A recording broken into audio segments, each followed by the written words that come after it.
হয়েছিলাম, পিএমটি-পিইটিতেও ফিট হয়েছিলাম। এরপরে আমাকে আজকে যখন মেজার করা হচ্ছে, আমার মেজার দেখাচ্ছে 159.60।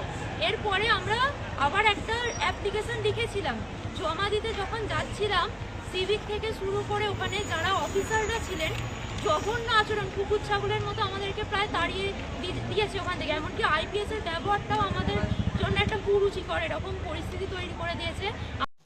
তো আশা করি তোমরা প্রত্যেকে দেখলে যে ডাব্লিউবিপি লেডি কনস্টেবলের যে পিইটি পিএমটি হয়েছে সেখানে কীরকম ধরনের স্ক্যাম হয়েছে সেটা তোমরা দেখতেই পাচ্ছ। অ্যাকচুয়ালি কী ঘটছে, কী চলছে কিছুই বোঝা যাচ্ছে না ডাব্লিউবিপিআরবি বোর্ডের মধ্যে, ঠিক আছে।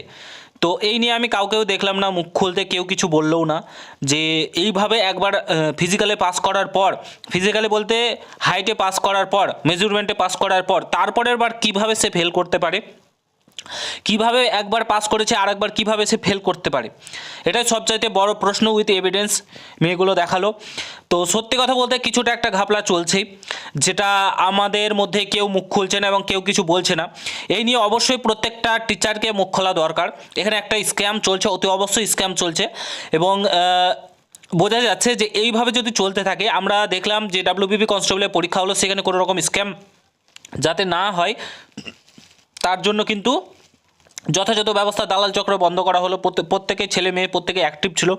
এখন এই মুহূর্তে যারা লেডি কনস্টেবল রয়েছে তাদেরকে এইভাবে মেজারমেন্টে বাদ দেওয়ার কারণে বাদ দিচ্ছে। এখানে প্রত্যেকে একত্রিত হয়ে কিন্তু কাজ করা উচিত বলে আমি মনে করি, ঠিক আছে। লেডি কনস্টেবলে বেশি পাস করেনি, 4000 মতো পাস করেছে, 3600 কত ভ্যাকান্সি রয়েছে, ঠিক আছে। মানে চাকরি পাওয়ার সুবর্ণ সুযোগ প্রত্যেকের কাছেই রয়েছে, ইন্টারভিউ মোটামুটিভাবে দিলেই চাকরিটা পেয়ে যাবে। কিন্তু এত বড় যে স্ক্যাম হচ্ছে এই নিয়ে আমি কাউকে মুখ খুলতে দেখলাম না। এটা যদি আজকে চলতে থাকে ভবিষ্যতে আরও চলবে।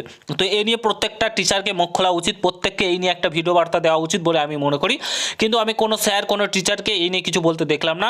অনেক স্টুডেন্ট আমাকে মেল করছে, মেসেজ করছে, দাদা এই নিয়ে ভিডিও করো, ঠিক আছে, যে এরকম এরকম হয়েছে আমাদের সঙ্গে। তো আমি ভিডিও করতে বাধ্য হলাম। এর আগেও আমি একটা ভিডিও করেছিলাম, সেখানে তোমাদেরকে দেখিয়েছিলাম। আমি আবারও ভিডিও করলাম যে ডাব্লিউবিপি লেডি কনস্টেবল অনেক স্ক্যাম হয়েছে। যারা হাইটে কম তারাও মাঠে রানিং করেছে, কিন্তু যাদের যথাযথ হাইট রয়েছে আগের বারের হাইটে পেয়েছিল, কিন্তু এবার হাইটে বাদ দিয়ে দিয়েছে। কিন্তু তার থেকেও যারা শর্ট সাইজে রয়েছে তাদেরকে কিন্তু মাঠে রাখা হচ্ছে, মাঠে রানিং করছে, ফিজিক্যালি পাস করছে। অ্যাকচুয়ালি ব্যাপারটা কী হচ্ছে, ডাব্লিউবিপিআরবি বোর্ড কী চাইছে না চাইছে আমরা কিছুই বুঝতে পারছি না। এই নিয়ে অ্যাকশন অবশ্যই নেওয়া উচিত। তোমাদের মতামত ভিডিওর কমেন্ট বক্সে জানাবে। ভিডিওটা প্রচুর পরিমাণে শেয়ার করা চাই। চ্যানেলে নতুন হলে অবশ্যই সাবস্ক্রাইব করে যাবে। দেখা হচ্ছে অন্য কোনো ভিডিওতে। ভালো থেকো, সুস্থ থেকো, গুড বাই, জয় হিন্দ, বন্দে মাতরম।